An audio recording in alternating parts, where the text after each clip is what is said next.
నిన్న నల్గొండలో మాట్లాడుతూ అంటున్నాడు, ఈ దేశంలో 20,000 కోట్ల రుణమాఫీ ఒక్క ఏడాదిలో చేసిన నాయకుడు ఎవడన్నా ఉన్నాడా అని మాట్లాడుతున్నాడు. నేను అడుగుతున్న రేవంత్ రెడ్డి గారు, ఈ దేశంలో రైతులకు నేరుగా 72,817 కోట్ల రూపాయలు నగదు బదిలీ చేసిన నాయకుడు ఒకే ఒక్కడు కేసీఆర్, ఒకే ఒక్క పార్టీ బీఆర్ఎస్ పార్టీ. ఇంకెవడన్నా ఉన్నాడా చెప్పు ఈ దేశంలో నేను అడుగుతా ఉన్నా. పెద్ద పెద్ద ఉత్తరప్రదేశ్ లాంటి, మధ్యప్రదేశ్ లాంటి ఆర్థికంగా బలంగా ఉన్న మహారాష్ట్ర లాంటి రాష్ట్రం కూడా చేయలేదు. 72,817 కోట్లు 11 విడతల్లో కరోనా కష్టకాలంలో కూడా రైతు బంధు ఇచ్చి రైతుల పట్ల నిజమైన ప్రేమ చూపిన నాయకుడు కేసీఆర్. నువ్వేమో రైతు బంధు ఎగబెట్టినటువంటి మోసకారివి. నువ్వు 15,000 రూపాయలు ఇస్తానని మొదటికే మోసం చేసినావు కదా రేవంత్ రెడ్డి. నువ్వు ఇప్పుడైతే 10,000, నేనొస్తే 15,000 అన్నావు.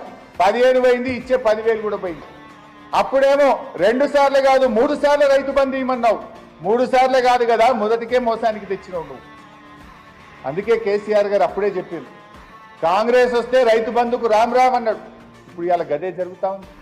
వానకాలం ఎగ్గొట్టిండు, యాసంగి పంటకు ఎప్పుడు ఇస్తాడో ఇంకా క్లారిటీయే లేదు. పెట్టుబడి డబ్బులు 15,000కు పెంచింది లేదు, రైతులకు పంచింది లేదు.